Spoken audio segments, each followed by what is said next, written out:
Janata party అభ్యర్థిగా పోటీ చేస్తున్న విజయ ప్రేమేందర్ రెడ్డి గారు పోటీ చేస్తున్నారు.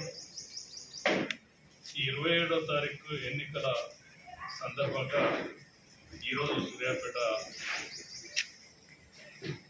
అడ్వకేట్స్ ఉపాధ్యాయ సంఘాల ఉపాధ్యాయులతో మరియు ఎస్వి ఇంజనీరింగ్ కళాశాల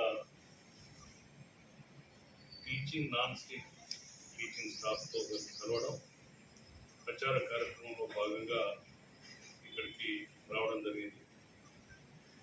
ఈ సూర్యాపేట నియోజకవర్గం, సూర్యాపేట జిల్లా ఎమ్మెల్సీ పట్టభద్రుల సంబంధించిన ఓటర్ మహాశయులకు విజ్ఞప్తి చేస్తున్నాం.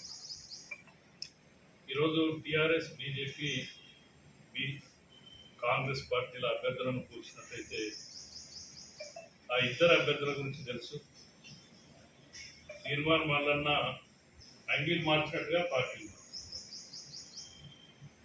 ఈరోజు రాకేష్ రెడ్డి గారి గురించి కూడా మీకు తెలుసు. ఆయన మొన్నటి వరకు ఏ పార్టీలో ఉన్నాడు, ఇప్పుడు ఏ పార్టీలో.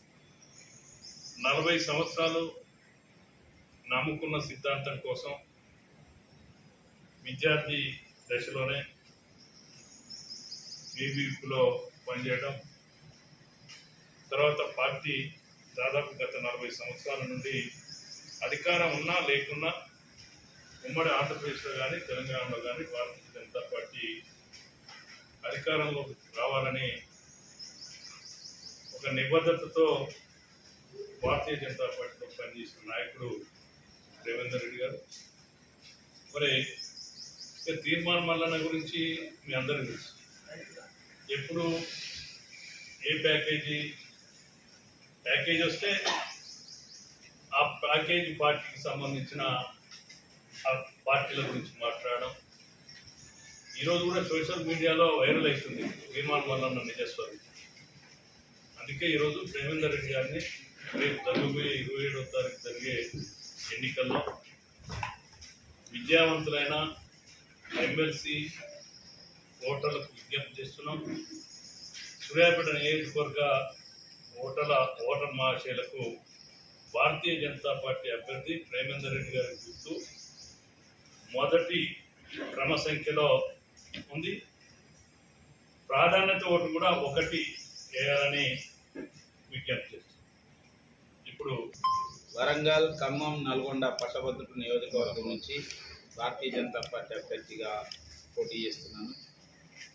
మీ అమూల్యమైన ఓటును బ్యాలెట్ పేపర్లో సీరియల్ నెంబర్ 1 పక్కన 1 అని వేసి మొదటి ప్రాధాన్యత ఓటుతో మంచి మెజార్టీతో గెలిపించాలని చెప్పి మీ అందరికీ కూడా నేను సవినయంగా మనవి చేస్తున్నాను.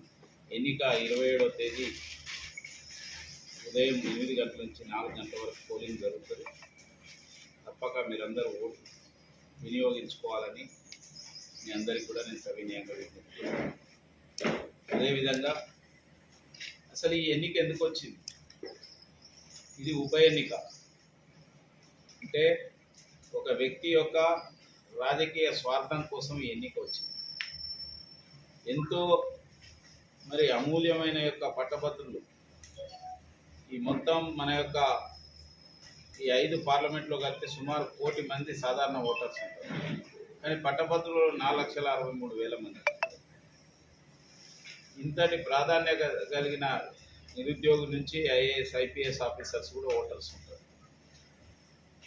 అటువంటి ఒక గ్రాడ్యుయేట్ కాన్స్టిట్యున్సీలో పోటీ చేసి ఏం కారణం లేకుండా ఇవాళ రాజీనామా చేసి గ్రాడ్యుయేట్లను అవమానపరిచిన యొక్క పల్లా రాజేశ్వర్ రెడ్డి ముందు తను ఓటు అడిగే ముందు సమాధానం చెప్పాలి. బీఆర్ఎస్ పార్టీ కానీ ఆయన కానీ వ్యక్తిగతంగా ఇది ప్రజల మీద రుద్దిన యొక్క మీకు అంటే పట్టభద్రులు అంటే అంత చులకనన్నా దీన్ని గెలిపిస్తే పూర్తి టర్మ్ కోసం గెలిపిస్తే మధ్యలోనే రాజీనామా చేసిపోతాడు. దీనికి ఎమ్మెల్యే మీద అయితే అంటే స్టాండ్ బై ఉపయోగించుకున్నాడు కేవలం పట్టభద్రులు.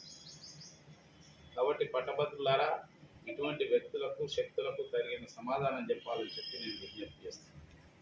పెన్షనర్స్ కానీ ప్రైవేటు ఉద్యోగులకు కానీ ప్రైవేట్ టీచర్ల విషయంలో మేము మరి వాళ్ళ సంక్షేమం గురించి పట్టించుకుంటా అన్నాడు. కానీ వాళ్ళ ప్రధానమైన యొక్క డిమాండ్ హెల్త్ కార్డు మరి ఇవ్వాలని చెప్పి నేను ఈ సందర్భంగా డిమాండ్ చేస్తున్నాను. అదేవిధంగా వాళ్ళకు ఒక గుర్తింపు కార్డు ఇవ్వాలి. ప్రైవేట్ సెక్టర్లో పనిచేసే ఒక టీచర్లు స్కూల్లో పనిచేస్తున్నాడు, ఇది ఏమి తప్పే ఉంది. ప్రభుత్వం దాన్ని సరైన విధంగా రిజిస్టర్ చేసుకొని దానికి ఒక ప్రొఫార్మా పెట్టి రికగ్నైజేషన్ ఇస్తున్నావు స్కూల్ కాబట్టి స్కూల్ లెవెల్ టీచర్లు పనిచేస్తున్నారో వాళ్ళకు రికగ్నైజేషన్ ఇస్తే వాళ్ళకు యూజ్ అవుతుంది, ఒక టీచర్గా వాళ్ళకు గుర్తింపు వస్తుంది. ఇది ఇవ్వాలని నేను డిమాండ్ చేస్తున్నాను. లేదంటే మీకోసం ఈ సమస్య పైన నేను పోరాటం చేస్తానని, ఫీజు రియంబర్స్మెంట్ విషయం కానీ అదేవిధంగా స్కాలర్షిప్స్ 3 ఏళ్ల నుంచి పెండింగ్లో ఉన్నాయి. ఈ స్కాలర్షిప్స్ రిలీజ్ చేస్తున్నాయి. గత ప్రభుత్వం రిలీజ్ చేయలేదు, ఈ ప్రభుత్వం వచ్చి 5 నెలలు అయిపోయింది, ఇంతవరకు రిలీజ్ చేయలేదు. ఈ సమస్యలన్నిటి పట్ల నేను పోరాటం చేస్తానని, ముఖ్యంగా ఈ ప్రభుత్వం ఏదైతే చెప్పిన మాటలు చేసిన వాగ్దానాలు నెరవేర్చాలని నేను తప్పక మీ పక్షాన ఉంటానని,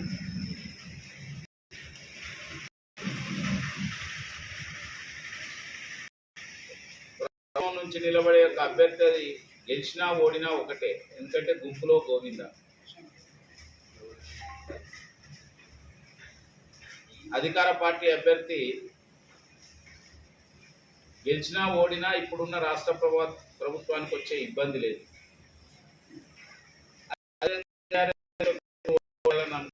ప్రజలు పార్టీ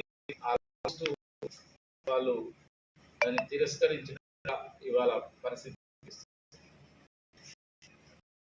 వైపు నియోజకవర్గం